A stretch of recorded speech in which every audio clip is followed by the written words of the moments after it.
Forté Foundation was first created back in the year 2000. They produced a report, The Gateway to Opportunity, and how business school and the MBA could enable more very talented young women to pursue leadership roles in business. 20 years on, there was always the concern that with every economic downturn, the progress that schools were making around gender balance might slip. And obviously, as we moved into a global pandemic, that was a concern at top schools, whether in the US, across Europe, and a school like Imperial College Business School in London. But as you will discover in the next 30 minutes, the Forté Fellows is alive and well and continues to support tremendous talent with very diverse and fascinating stories. And here are two of them joining us. Aoife Considine. Aoife was from the class of 2021 at Imperial. Her background in engineering and a specialization in acoustics, very intrigued by that one, having studied at Trinity College Dublin, and has now landed a great position in the MBA leadership program, the Pathways program, as an ops manager at Amazon up in Edinburgh. And I'm also joined by Sanjana Sagal. Sanjana is the class president for the class of 2022. Another Forté Fellow, having studied economics and international relations at Lancaster, and a career that took her to KPMG in India.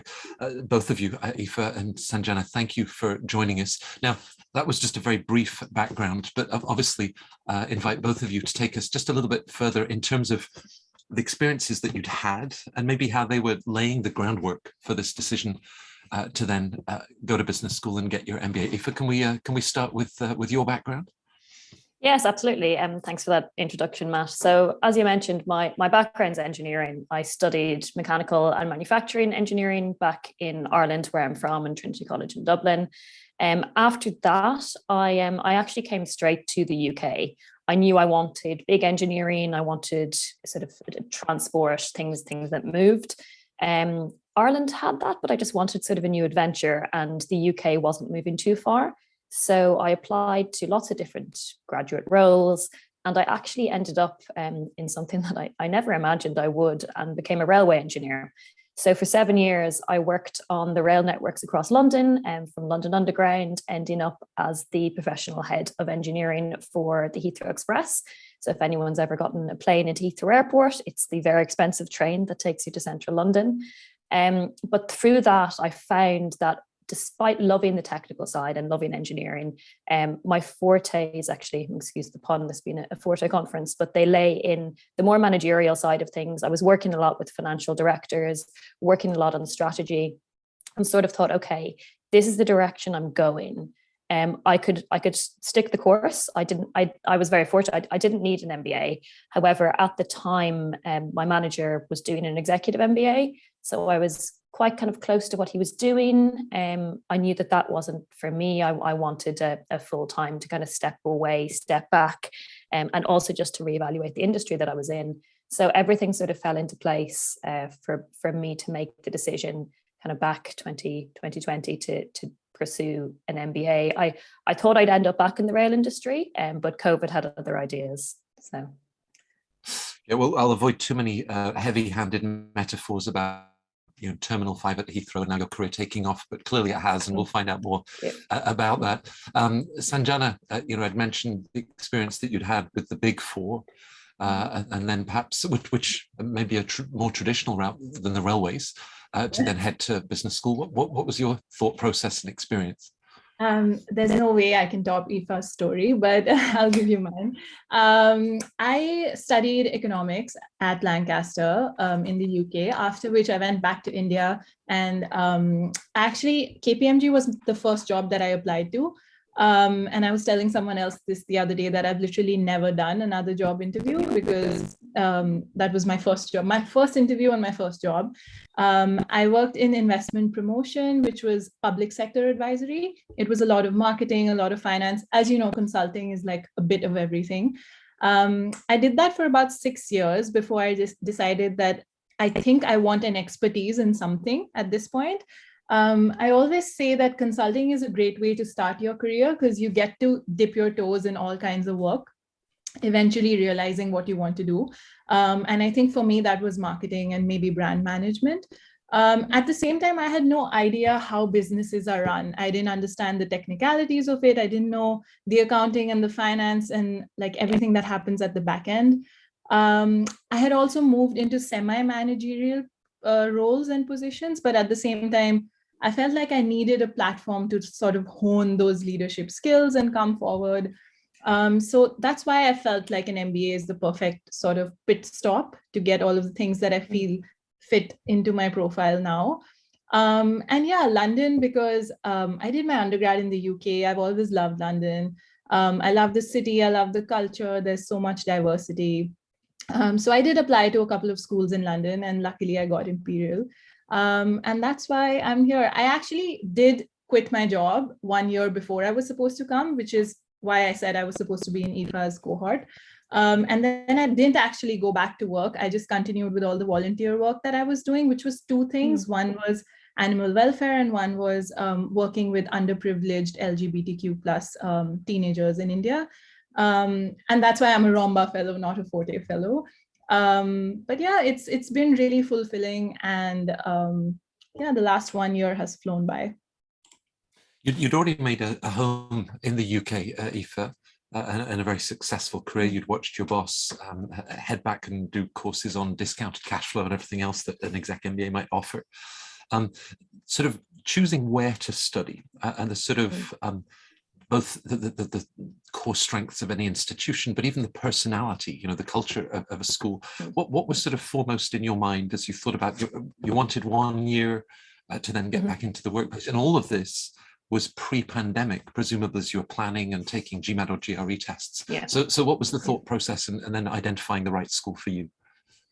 Yeah, so I kind of laugh a bit at this, and I'll get to that in a minute as why I sort of settled on Imperial. But you're right, I was choosing all of this pre-pandemic, and my original intention was to go abroad. So I ended up actually with 3 offers, 2 UK based, and the final one for INSEAD, which when COVID-19 hit, I reevaluated. And I actually called my dad. He likes to think that it was his idea for me to do an MBA. I think he's living vicariously through me. But I had a conversation with him, and he sort of said, listen, I have a partner here. I'm getting married next year. And I sort of thought, okay, is this a very selfish decision to go halfway across the world when actually I'll just be sat in a room on Zoom for the entire year?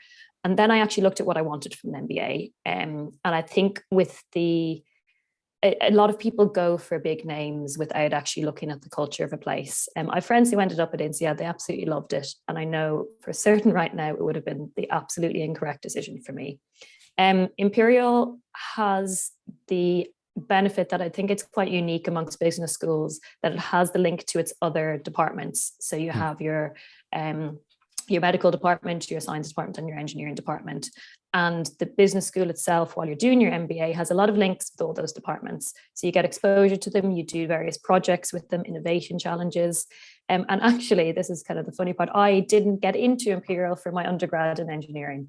So it was a bit of okay, full circle, let's try this again. And I ended up back there. So there was always a draw for me to Imperial. I actually also went to ballet school back when I was 16 and stayed in the accommodation for Imperial College. So there was always this kind of thing, this little kind of tenuous link to Imperial for me. But it was mainly actually when I looked at it and with my own STEM background, it was the perfect option. And I'm glad that COVID hit, because it made me realize something that I probably hadn't realized, that I was just going for a name and kind of the draw of, do I just travel abroad? Whereas actually I've never thought twice about the decision that I made with Imperial. Right.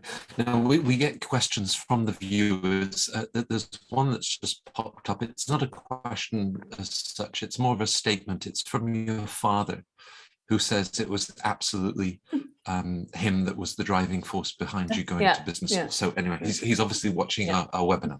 No, none of that is true. The convergence of business and technology, innovation, med school, life sciences and everything else. Is that something that entered into your thinking, and how a business school was part of a bigger institution, Sanjana? It definitely was. And it also came to life when I saw it after I got here.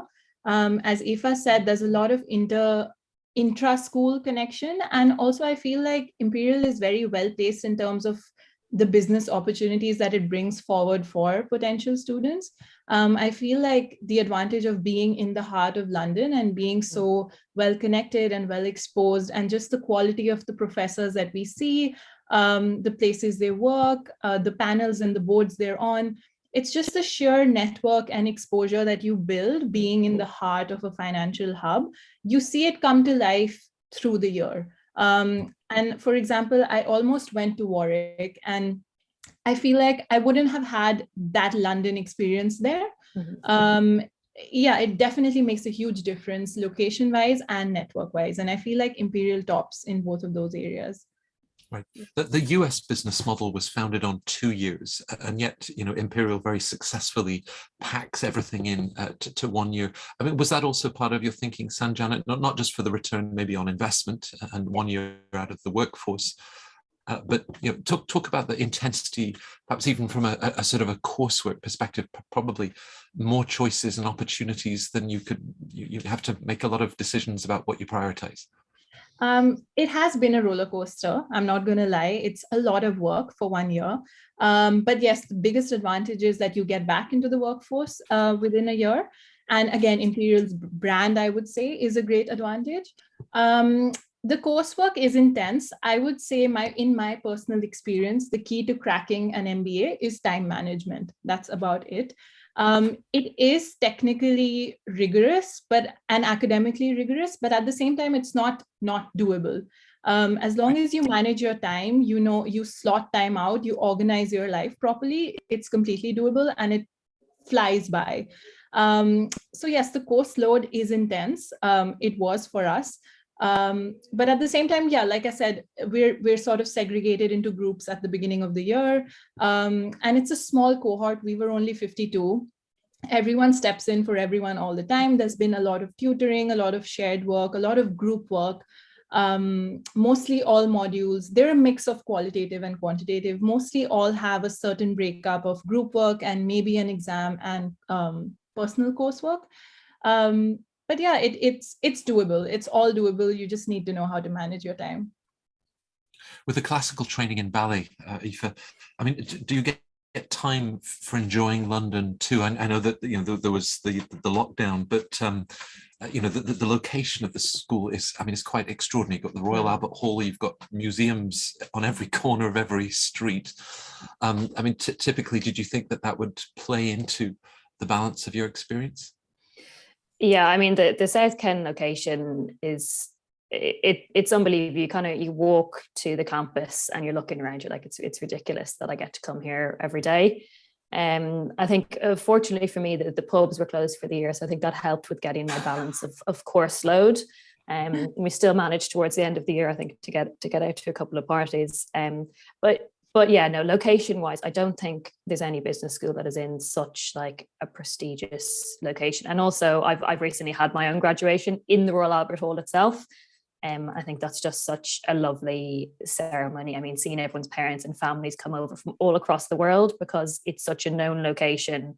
You've got all the museums around you. I used to just kind of like pop in and out of the museums just on my own if you had a bit of a break between lectures or anything when they did open back up.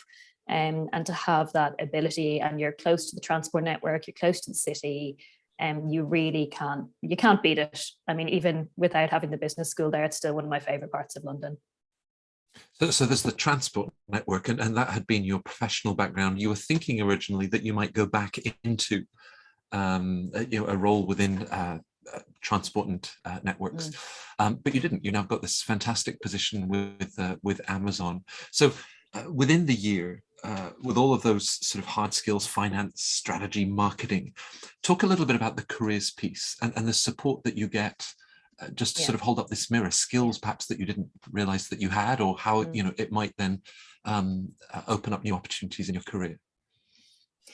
Yeah, so before joining, I was actually meant to be sponsored by my company to take the year out and do the MBA. But with COVID, I ended up taking voluntary redundancy, which meant I couldn't go back. So I was sort of like, okay, well, what do I do now? I took the year, I looked at some entrepreneurial options, but through the careers team at Imperial, they have a lot of connections in industry, as Sanjana has already mentioned. And in particular, they have a strong alumni network throughout Amazon, both in their operations side and their more corporate side. With an operations background, I mean, I worked in railway depots, so I wasn't your typical MBA candidate looking for a job consulting. So having that connection into Amazon's operations and warehousing, I was like, oh, this piques my interest. And honestly, I can say it wouldn't have been without the careers team and my career coach. I would not have gotten the job. I've never been prepped for an interview so much in my life. And I think it gave me an understanding and appreciation for the level you needed to be at. But Imperial will make sure that anything you're going for, you have that support.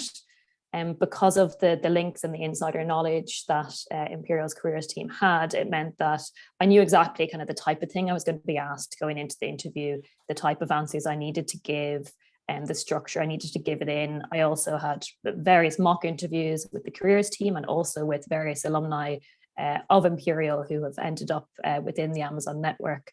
So yeah, without that alone kind of would have paid for my year, the fact that I had that support. And I was also one of those very annoying people who kind of had my job offer in November after starting in the September. But that didn't mean that I couldn't still utilize the career service. And they helped me a lot through thinking, okay, yes, I did have this offer, I'd taken it, but did I want to follow through with the startup I was working with? I also then applied to be an astronaut during the year, just to do something. They'd opened applications, and my careers coach helped me through a CV for that, which is very different to when you're applying for operations. So having just that person to talk to about your career and have the year out to just focus on that was really useful. And I owe a lot to the Imperial Careers team. It would have certainly continued the theme of transport, I guess, if you had become just an a different type. Whether or not we'd be... Yeah. Yeah. The International Space Station becomes a warehouse. Sanjana, you'd mentioned with KPMG, of course, and your Big Four and other consulting firms, dipping your toe or getting exposure to a lot of different industries, and then this subsequent experience that you had with brand strategy and real estate. So when you came in, and even perhaps in the application, sharing with the admissions team at Imperial that background and what you were then looking for in the MBA, did you have any particular focus, or was it really just an opportunity, even in an intensive year, to explore different options? I think I was very upfront about the fact that I don't know what I want to do. And I think that's 80% of the MBAs that came into the program had the same thing. So I don't think Imperial expects you to have everything figured out. You're there because you don't have everything figured out. So I was really honest about that. I broadly outlined things I like doing. I mean, we had a start of the year coaching session with our career coaches, which are assigned way earlier. And it's almost like having a professional therapist, it's like you tell them everything you like, everything you don't like. Like, do I want to do EDI? Do I want to go back to consulting? Do I want to do brands? Do I want to do pet products? Do I want to start my own Airbnb for dogs, which is something I wanted to do at some point. But yeah, it's the voice of reason in your professional life once you move here. And no, I absolutely said I have no idea what I want to do. I think they're more interested in who you are and your backstory rather than what you think you will be, because that they play a very big role in that. So they know that you don't have that all chalked out yet. Right. Maybe a specific question, given that you started during a lockdown in the UK, Imperial was perhaps better positioned than many other institutions to roll with that, because the EdTech lab that they have, David Lefebvre and others. What was the reality of the learning experience that the school has described as multimodal? And did you find it to be truly effective in terms of learning, but continuing to have the connections beyond the classroom environment? Yeah, for sure. I think deciding to do an MBA in the midst of a global pandemic was an interesting decision. But actually, we ended up with a similar sized year to what Sanjana has now, so just above 50. And I think probably the reality of it was different for everyone. I think I had a bit of an insight into third levels having to swap over to online, because my mum was a university lecturer back in Ireland, and I'd seen the difficulty she had with her institution, just sort of giving them all laptops and sending them on Zoom. But the experience I had was worlds apart from that with Imperial. At the start of the year, we were split into two bubbles, and half the bubble would be live in the classroom, masks on, but there'd be all these cameras everywhere, and if you were in the other bubble that was from home, you'd be live streamed into the class, you'd be up on big screens, everyone had their own little TV, and we had live lectures. So the majority of the lecturers were actually still coming to site and teaching, albeit with face masks on. And we had sort of screens up everywhere, social distancing. But it meant, I think we were one of the very few universities that actually managed to get students on campus. It was difficult because obviously if someone wasn't in your bubble, it was more difficult to interact. But as the year went on, things did open up more, and we did eventually, we were able to have kind of whole classes within the room, and we were able to do some social events. But I think definitely Imperial had it spot on, but they had all the tech there. Additionally, something that worked really well was they put sort of, I think they call them co-pilots, into the classroom. And even if it was just a fully on Zoom module, to deal with all the tech side of things. So the lecturer could focus on learning, focus on that interaction with the students, and didn't have to worry about bad connections, things dropping out, slides not showing. So that was a really inventive thing, I think, from Imperial, and something that really helped with our learning and made it quite seamless. Right. So there's the classroom, and Sanjana, in your experience, class president, also I think the vice president of LGBTQ+. Here we are recording this in Pride Month. As you think about that particular club and all of the other clubs on both the professional and perhaps just a fun sort of passions side, what role do they play, not only bringing individuals and their different areas of interest together, but perhaps even providing opportunities at the careers level, or just sort of networking beyond the classroom? Yeah, I think the clubs have been one of my favorite part of the MBA. And I would say this to everyone incoming, that you should get involved with as much non-academic stuff as you can, just because it's so fun. And definitely I know a lot of people who are in talks with people that they brought in for panels in club events. So it's a great networking opportunity. You get to not only meet like-minded people, like other club members who have similar interests as you, but you also get to meet a lot of different leaders from that area, because there are so many panels and so many meet and greets, and so many social events that every club organizes. And again, luckily we had everything in person this year. So that was a lot of fun. It wasn't on Zoom. And there's a lot of cross-club events as well, which is super interesting. It's like LGBTQ in tech. So the tech club does it and the LGBTQ club does it. So we've seen a lot of cross connections. And yes, I definitely think at least 3 or 4 of my friends have almost bagged jobs through those connects. So yeah, it's been great. So it sort of extends the opportunities. Both of you, we talk about a year that goes by so quickly. Starting with you, Aoife, in terms of highlights, something that has just really stood out for you in terms of your experience, but also perhaps something unexpected, as you thought about what the MBA experience would be like, and it was like, wow, and perhaps in a very, very positive way. Yeah, and my kind of unexpected, and probably my highlight as well, being perfectly honest. I came from a background in railway engineering, where women represent sort of single-digit percentages in the UK. I'd never really worked with big groups of women before, and I was lucky. I'd never had much prejudice against me, but it was just the environments I'd come from. Joining the MBA, I think one thing that Imperial is strong on is promoting diversity and gender parity within their MBA cohorts. At least I think we were about 40% women, so not quite there, but definitely better than a lot of places. And I actually got involved with co-chairing the MBA Women's Network, and working with groups of women for the first time was really enlightening, and something that I think I'd possibly shied away from, especially like even studying engineering.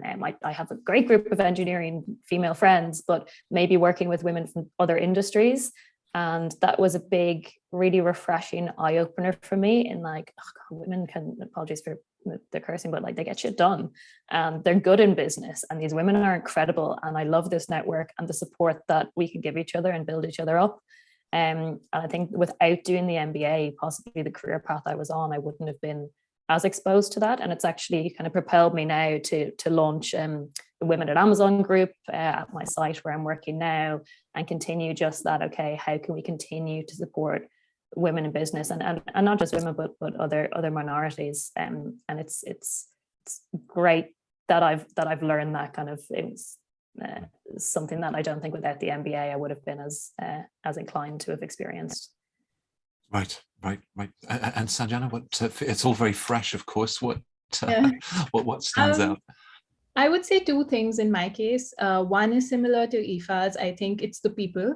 The people that I've met, the relationships that I've built, friends that I'll have for a lifetime, professional relationships, just the sheer diversity of you meet people from almost every country in the world, and that would never have happened to you if you weren't in the heart of London. So that's something that's really enriching. The second thing is not so professional. I feel like it's my personal growth journey. For the last 6 years working in India, I was still living at home.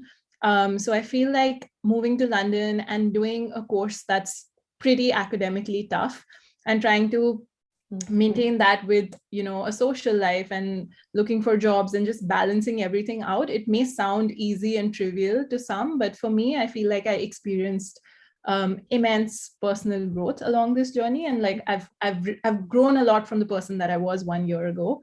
And that's something that I'll always credit the MBA for. Right.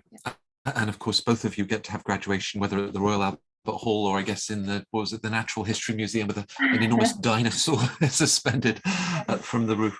If we come full circle, as we started this session together, I talked about the Forté Foundation and of course, goals that they had 22 years ago in setting up to encourage more talented young women like both of you to consider business school and the MBA in their path.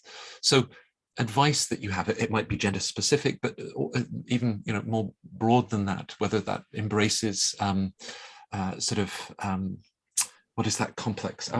We talk about it often of sort of a sense of, will I fit, or, will I be the match to these other bright and brilliant people? If and anything like that for you, in terms of advice that you would give people taking the next steps? Yeah, I think just don't think that you're on your own in that thinking. Like imposter syndrome is a syndrome and something that we, is something that we talk about because it exists and it's so prevalent. You only unfortunately realize when you get to the MBA that everyone is thinking the same as you. They all think that they shouldn't be there. They all think that they're not good enough.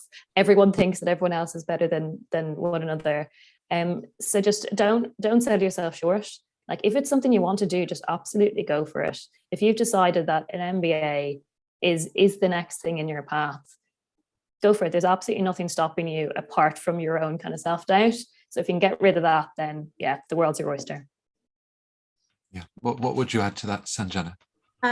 Something similar. I read this recently that if you don't have a certain degree of imposter syndrome, then there's something wrong with you. So I completely agree there that everyone is in the same boat. I also read somewhere recently that having imposter syndrome, you should treat it like crashing a party. You're already in, so take the cake and enjoy yourself while you're there. So that's my motto of late. Like just don't be afraid, do it anyway. And most importantly, just manage your time well and you'll make it through. Literally, That's it. Yeah. Well, one of the pillars, I guess, of the Forté Fellows is sort of inspiring case studies and role models, individuals that have taken that step and really embraced the opportunities. You're both two wonderful examples of that. It's been an absolute joy to find out about such distinct stories and how they're brought together under that Imperial College Business School experience. Thank you, both of you, for joining us at Centre Court. These are the sort of things that we love to be able to capture and share with the next generation, who I'm sure will come away from this feeling that now is their moment and they can follow your lead. So Aoife, Sanjana, thank you very much for joining us. Thank you so much, Mash. Really appreciate it. Thank you so much. This was incredible.